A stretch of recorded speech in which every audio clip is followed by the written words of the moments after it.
Khan. Shalom, shalom, shalom. All praises to the Most High, Yahweh, Hashem, Yahushai, right?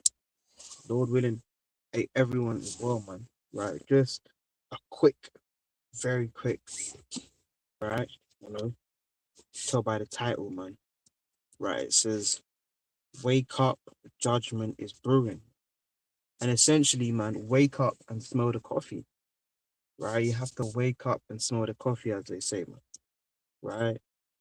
And we can see, I'll get some precepts, right? This is Matthew 4 and 4. It says, But he answered and said, It is written, Man shall not live by bread alone, but by every word that proceedeth out of the mouth of Yahweh. So we can't live just by the food that's just defiled, it's unclean, right? You can't just live by that food alone, man, right? You have to get your daily bread, man, right? And let's get that as well. You have to get your daily bread. Oh no, I don't want to believe in that Bible. I don't want to eat of that scroll, man. Right? I didn't in the book of Revelations. I didn't John eat the roll, man. Right, brother said he ate the roll. You have to eat the whole roll, right? This is the book of Revelation, chapter 10, and I'll read from verse 10. It says, And I took the little book out of the angel's hand, and ate it up, and it was in my mouth, sweet as honey. And as soon as I had eaten it, my belly was bitter. So you're gonna digest this understanding, this truth, right? Yeah, you hear about how the nations and they're going into this and the judgment. Yeah, all praises. But likewise, we have to look upon ourselves as well, man. You know, in terms of, hey, are we digesting that right? You know, that right doctrine, right, as well as the prophecies, right? But hey, you know, just to show that Christ was quoting out of the law. It says Deuteronomy 8 and verse 3. It says, And he humbled thee and suffered thee to hunger and fed thee with manna, that bread of understanding, which thou knewest not, neither did thy fathers know, that he might make thee know that man doeth not live by bread alone, but by every word that proceedeth out of the mouth of the Lord doeth man live. So that's what we should be living off, right? Should be living off of these, man, right? That's what you should be living off of, right? Your Apocrypha and your Bible, right? Which this is what we should be living off of, man, right? So, all praise to the Most High, man, right? Just a quick precept, right? As we see the times, right, kind of going, man, right? Let's get the book of Romans, right? It's the book of Romans, chapter 13. That's it, Romans 13. Let's see this. This is Romans chapter 13, and we'll start from verse 11. And that knowing the time, that now it is high time to awake out of sleep, for now is our salvation nearer than when we believe. So now, wake up, man. Wake up and smell the judgment. Wake up and smell the coffee. Look at the times, measure the times that are going on, man. Right? It's not time, oh, let's sleep. Right? Brother's saying, oh, yeah, I'm going to sleep. I'm going to sleep. It's camp today, and I'm staying at home.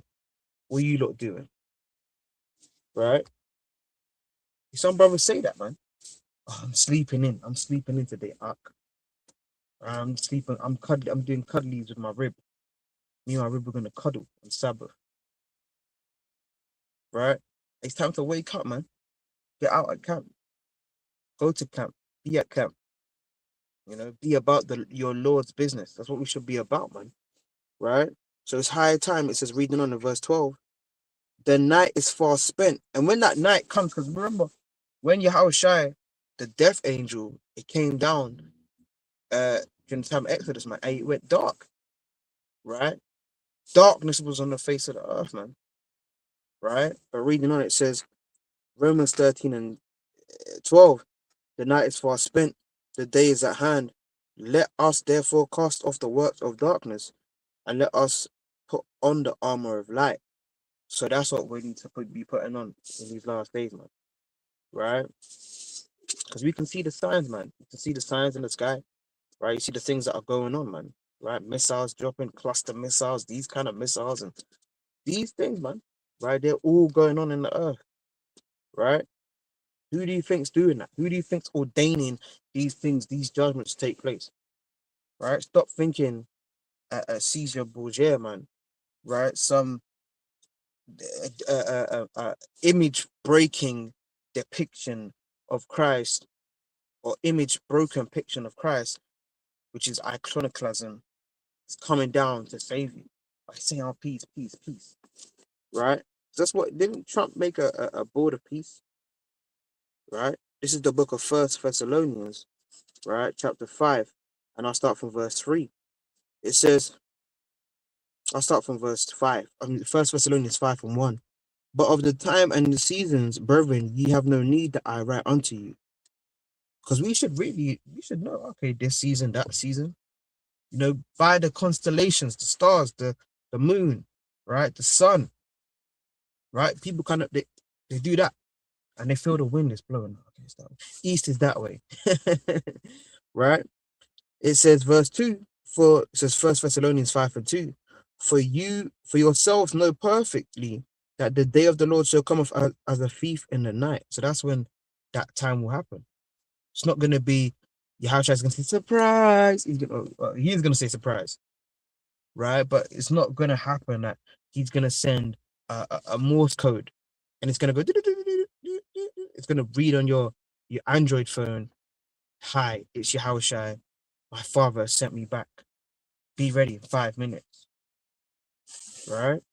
BRB. Right? So it says, verse 3. So this is First Thessalonians 5 and 3. For when they shall say peace and safety, then sudden destruction cometh upon them, as travail upon a woman with child, and they shall not escape.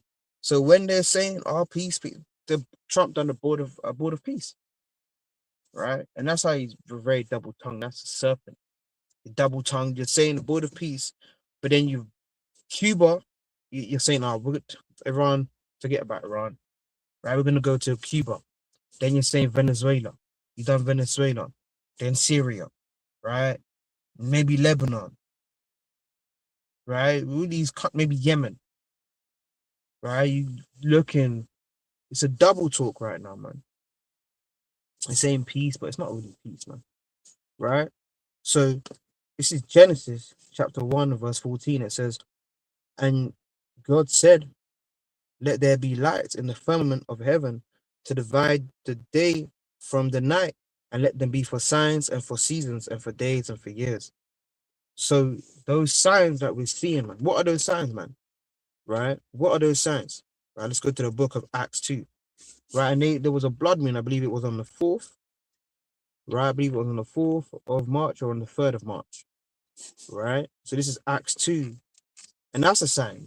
You had that even, I think, before the Battle of Gaugamela, right? The deciding battle between the Persians, right, and the Greeks, man. And they depicted that as an omen, right? But this is the book of Acts, chapter 2, and I'll start from verse number 20. This is Acts 2 and verse 19, which is quoting Joel 2. It reads, and I will show, this is Acts 2 and 19, and I will show wonders in heaven and signs in the earth beneath, blood and fire and vapors and vapor of smoke. The sun shall be turned into darkness. And when it says about the sun being turned into darkness, really that's going into it's double, because it's double to that which is going into what? Right? Wisdom being removed, man. Right? Because when you read Revelation 12, it tells you about Israel, the woman, it tells you about the woman, having the sun and the moon in her hand. I'm paraphrasing greatly.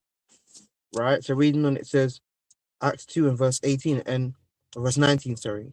And I will show wonders in heaven above and signs in the earth beneath, and it says blood and fire and vapor of smoke. The sun shall be turned into darkness and the moon into blood before that great and notable day of the Lord come to pass, right? So,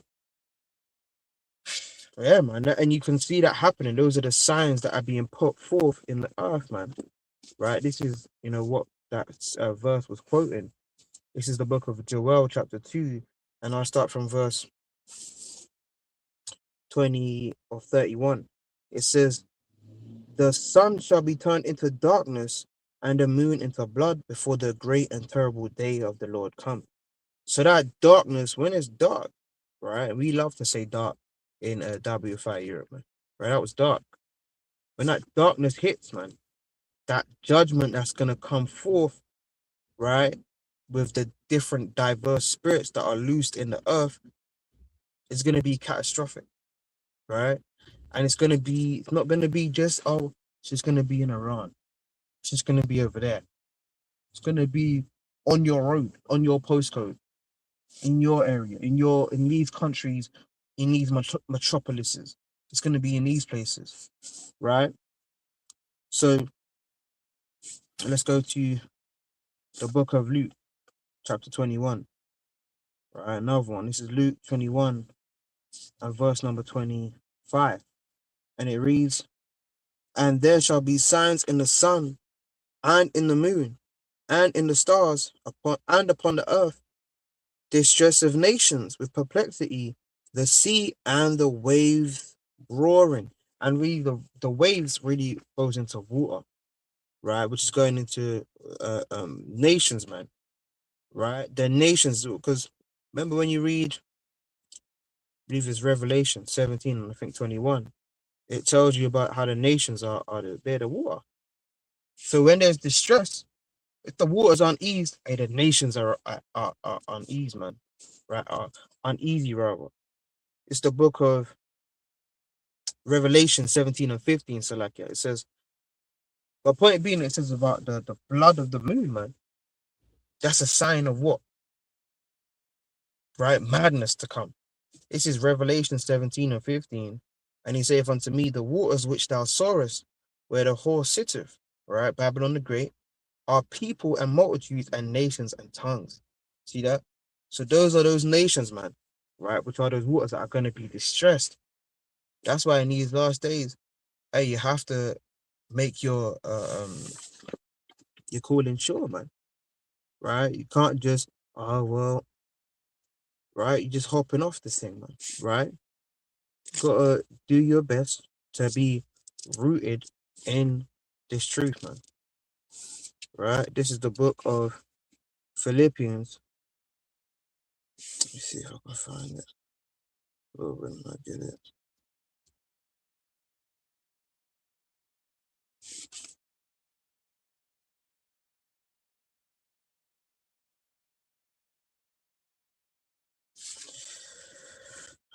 Lord, when I can find it.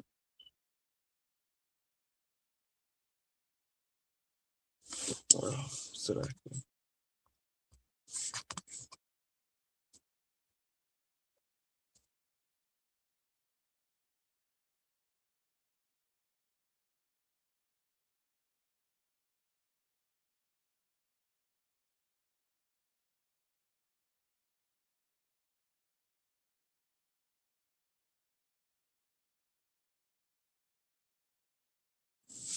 so this is the book of Second Peter, chapter 1, right? Second Peter, chapter 1, and I'll read from verse 10.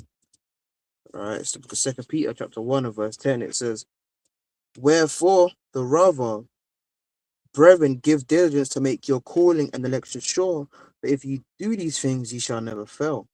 So if we do those things, we're never going to fail, man. Right? We're not going to be a castaway. Right? That's what we got to do, man. In terms of waking up, man. Awake out of sleep. Right? We don't want to be caught without wisdom. Right? With no flame, no fire in us, man. Right? You get one more precept. Right? This is the book of Second Ezra, chapter 15. I'm gonna start from verse 1. Right? Second Ezra 15 and 1. It says, "Behold," no. It's the book of Second Ezra, chapter 9. Second Ezra 9.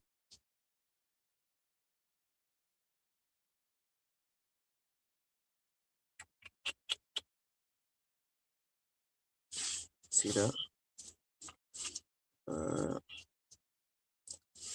See if I can get that. Lord will not get it. Lord will not get it. Bear with me. It's the book of Second Ezra, chapter, I want to say 15. I'll read Revelation. Let me see.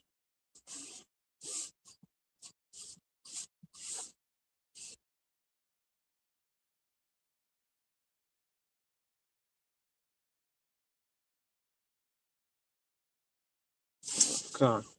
So it's the book of Second Ezra, chapter 9, and I'll start from verse number 1. It reads, He then, Salakia, Second Ezra 9 and 1, he answered me then and said, Measure thou the time diligently in itself, and when thou seest part of the signs past, which I have told thee before, then shalt thou understand that it is the very same time wherein the highest will begin to visit the world which he made.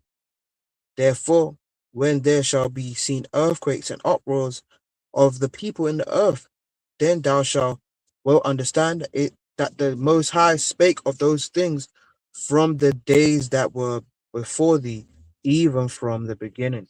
So those days are coming to pass in the earth, and we, as the people of the Most High God, Yahweh Shemel Shah, we have to be ready for that. Right. So with that, I say all praise for the Most High.